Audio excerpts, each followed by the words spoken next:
આજે જુનાગઢ શહેરમાં 81 જેટલા કામોના વિકાસના કામોના ખાતમુહૂર્ત અને 10 જેટલા કામોના લોકાર્પણ એમ મળી કુલ રૂપિયા 397 કરોડ રૂપિયા ઉપરાંતના રકમના ખર્ચના વિકાસના કામોના ઈ લોકાર્પણ અને ઈ ખાતમુહૂર્ત આપણા રાજ્યના લોકલાડીલા મુદ્દુ અને મુખ્યમંત્રી શ્રી ભૂપેન્દ્રભાઈ પટેલના વરદ હસ્તે આજે કરવામાં આવ્યા છે। 81 જેટલા નવા કામોના ખાતમુહૂર્ત અને 10 જેટલા કામોના લોકાર્પણ। આ કામો થવાથી જુનાગઢ શહેરની જનતાના સગવડતામાં ખૂબ મોટો વધારો થશે અને જુનાગઢ મહાનગરપાલિકા દ્વારા આ કામો રાજ્ય અને કેન્દ્ર સરકારની સહાયથી કરવામાં આવી રહ્યા છે। આવડું મોટું એક સાથેનું ખાતમુહૂર્ત અને લોકાર્પણનો આ પ્રસંગ આપણા માટે જુનાગઢ શહેર માટે ખૂબ આનંદની વાત છે। ઓવરબ્રિજની ડિઝાઇનને લઈને જુદી જુદી રજૂઆતો થઈ રહી છે। મારી પાસે પણ રજૂઆત થઈ હતી, માનનીય મુખ્યમંત્રીશ્રી પાસે રજૂઆત થઈ હતી અને આ પ્રશ્ને જરૂરી ચકાસણી કરી અને જરૂરી કાર્યવાહી કરશે। ગીતાબેન, તમારો 2.5 વર્ષનો કાર્યકાળ દરમિયાન એક મહિલા તરીકે અને જુનાગઢના એક વિકાસ નિર્માતા તરીકે તમે કેવો અનુભવ કર્યો? તારીખ 1/7/2022થી જ્યારે મેયર પદ મેં સંભાળ્યું ત્યારથી આજે 30/7/2024 સુધીના અમારા મેયર કાર્યકાળ દરમિયાન લોકો તરીકે એક બેન છે તો આપણે બેનને આપણે રજૂઆતો કરી। આમ જોઈએ તો મોટા પ્રમાણમાં મારી પાસે રજૂઆત કરવા માટે બહેનો જ આવેલા છે અને એમને સંતોષકારક જવાબ આપ્યો અને એમની રજૂઆતો સાંભળી। એટલે આમ જોઈએ તો આજે બહેનો ખુશ છે કે આજે મેયર તરીકે મને પણ ખુશી થાય છે કે જૂનાગઢની જે સેવા કરવાનો મને સરકારે ને ગુજરાત સરકાર જે મોકો મળ્યો તે બદલ હું ખરેખર ગુજરાતના મુખ્યમંત્રી શ્રી ભૂપેન્દ્રભાઈનો તેમજ અમારા પાર્ટીના અધ્યક્ષ પાટીલ સાહેબનો, રત્નાકરજી શ્રી તેમજ વિનોદભાઈ ચાવડા, સંગઠનના પ્રભારી દરેક સંગઠનના મંત્રીઓનો ખૂબ ખૂબ આભાર માનું। સાથે સાથે અમારા પાર્ટીના અધ્યક્ષ પુનિતભાઈ શર્મા અને અમારી કોર્પોરેશનની ટીમ કે અમે સાથે મળીને જે કોઈ પણ વિકાસના કામો કરવાના હતા તે અમે અમારી રીતના વિકાસના કામો કરે છે। જતાં છેલ્લે પણ અમે આજે 30 તારીખે જ્યારે કાલે છેલ્લો દિવસ છે ત્યારે પણ આજે મુખ્યમંત્રીને વર્ચ્યુઅલ માધ્યમથી બોલાવી અને અમે આજે 397.87 કરોડના કામો આજે લોકો સમક્ષ ખુલ્લા મૂક્યા છે। એટલે મને ખરેખર ખૂબ આનંદ થાય છે કે જૂનાગઢને માટે અને જૂનાગઢની જનતાને જે સેવા કરવાનો મોકો મળ્યો તે બદલ લોકો પણ મારાથી મને એમ લાગે કે ખુશ છે। તો ખરેખર અને જનતાએ ખરેખર ખૂબ સાથ સહકાર આપ્યો તે બદલ ખરેખર હૃદયથી તેમનો ખૂબ ખૂબ આભાર માનું છું। અને કોર્પોરેટરો અને અધિકારીઓ બધાએ સાથે મળી અને અમે જૂનાગઢના સારો કામો કરશું અને કરાવ્યા છે। વંદે માતરમ।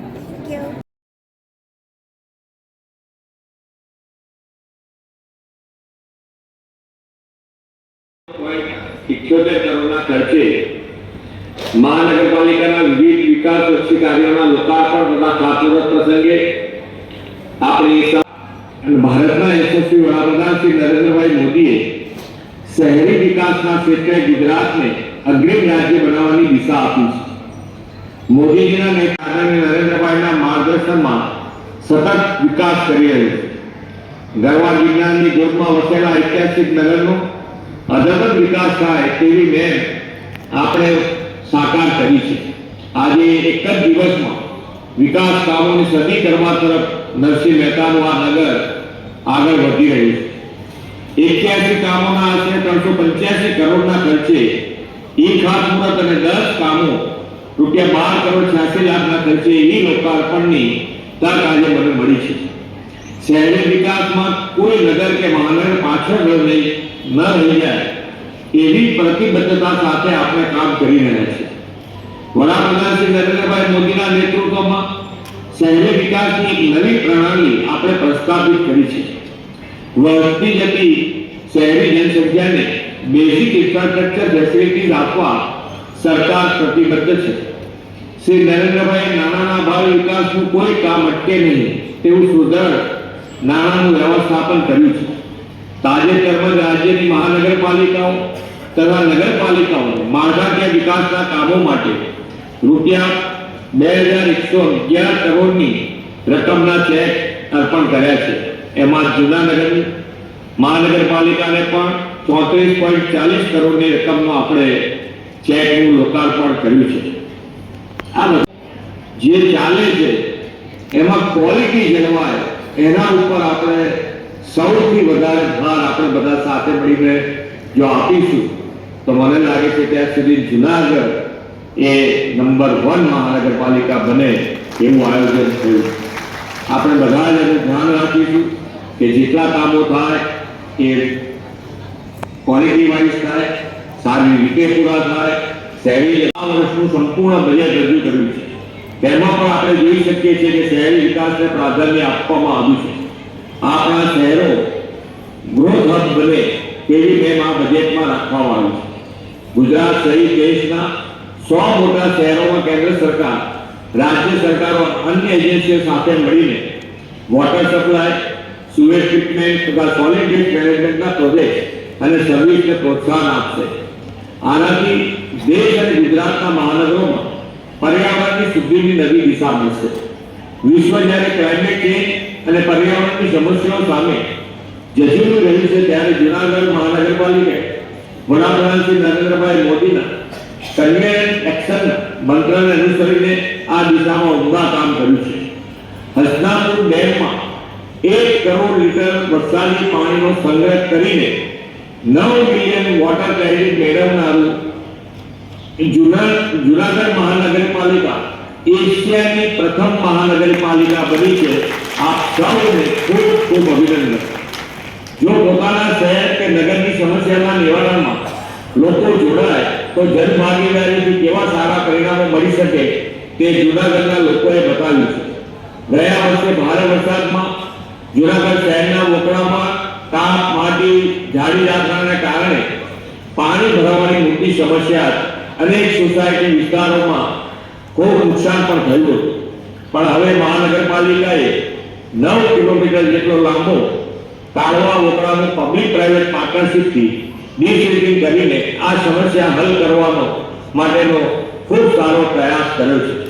આ કામગીરી માટે મહાનગરપાલિકાને અભિનંદન પાઠવું. જનભાગીદારીથી શહેરી સુખાકારી વધવાના આગવા કાર્યક્રમો જૂનાગઢમાં થઈ રહ્યા છે ત્યારે ગ્રીન ગ્રોથ સાકાર કરવાની વધુ એક તક આપણી પાસે આવી છે. વડાપ્રધાન શ્રી નરેન્દ્રભાઈએ એક પેડ માટેના ઝુંબેશ હેઠળ વાવીને તેનું જતન કરવાનું આહવાન આપણને સૌને કર્યું છે. આ અભિયાન અંતર્ગત જૂનાગઢ મહાનગરપાલિકા 25,000 વૃક્ષો વાવવાની છે. તેમાં આપણે સૌ જોડાઈએ તેવી મારી નમ્રભરી વિનંતી છે. જૂનાગઢ શહેરમાં અદ્યતન સુવિધા લોકોને મળી રહી એની પ્રાથમિક જરૂરિયાતો સંતોષાય, રોજગારીનું વધુ નિર્માણ થાય એના માટે તમામ પ્રયત્નો કરવામાં આવી રહ્યા છે.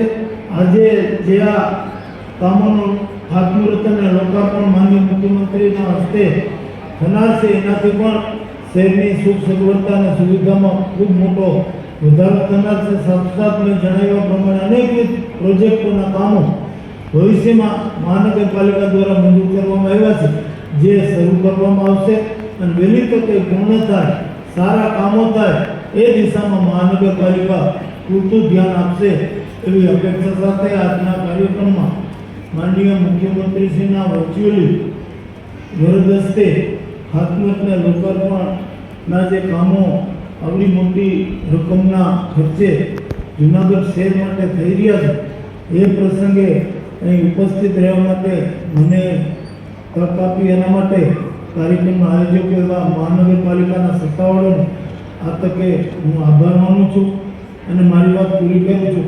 વસ્તુ રૂપિયા 60.70 કરોડના ખર્ચે નરસિંહ મહેતા સરોવરનું એના શાસનકાળ હેઠળ ઘણા બધા વિકાસના કામો કરવામાં આવ્યા છે. જોશીપુરા વિસ્તારના વેપારીઓનો વર્ષો જૂનો કોમર્શિયલ કોમ્પ્લેક્સનો પ્રશ્ન આપણા રાજ્ય સરકાર દ્વારા હલ કરવામાં આવ્યો છે, જે બદલ સરકારશ્રીને માનનીય મુખ્યમંત્રીશ્રીને હું અભિનંદન આપું છું. 2,29,23,000 ખર્ચે મહાનગરપાલિકા દ્વારા એનો ખર્ચ છે એની રકમ ભરવામાં આવશે. આ ઉપરાંત સગવડતાઓ મળે અને પૂરતી રોજગારીનું નિર્માણ થાય એ દિશામાં કેન્દ્ર સરકારના ચાલુ વર્ષના બજેટમાં પૂરતી જોગવાઈ કરવામાં આવી છે. શહેરી વિકાસ કેન્દ્રો વિકસાવવાની યોજના અમલમાં મૂકી રહી છે. આ માટે આર્થિક આયોજન અને આજે લોકલાડીલા મુખ્યમંત્રી ભૂપેન્દ્રભાઈ પટેલના કમલોથી જૂનાગઢ મહાનગરપાલિકાના 81 જેટલા કામોનું ખાતમુહૂર્ત અને 10 જેટલા કામોનું લોકાર્પણ થવા જઈ રહ્યું છે.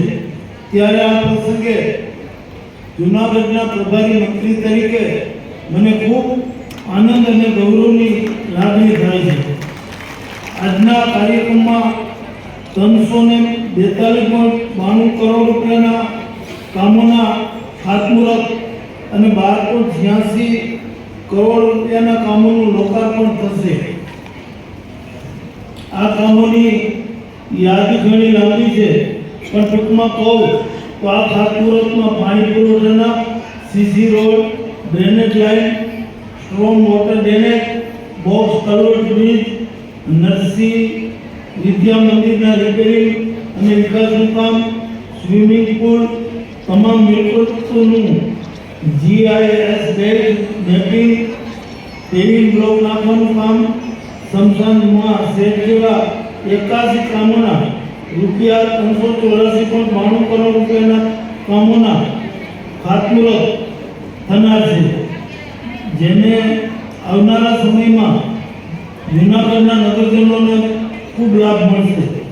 અને એ જ રીતે મૃત પ્રાણીઓના નિકાલ માટે એનિમલ ક્રિમેશન ઇન્સિનેટર, ઇન્દ્રેશ્વર મંદિરના વિકાસનું કામ, solid waste segregation plant, CC road, paver block. ક્રમે આજે આપણા લોકલાડીલા મુખ્યમંત્રી શ્રી ભૂપેન્દ્રભાઈ પટેલના વરદ હસ્તે વર્ચ્યુઅલી 397.78 કરોડના ખર્ચે વિવિધ વિકાસ કામોના લોકાર્પણ અને ખાતમુહૂર્ત થવા જઈ રહ્યું છે. એ પ્રસંગે ઉપસ્થિત રહેતા મને ખૂબ આનંદ અને ગૌરવની લાગણી થાય છે. યુવાન મિત્રો, આજે આપણને ખૂબ જ આનંદ છે કે જૂનાગઢ માનનીય શ્રી ભૂપેન્દ્રભાઈ પટેલ સાહેબ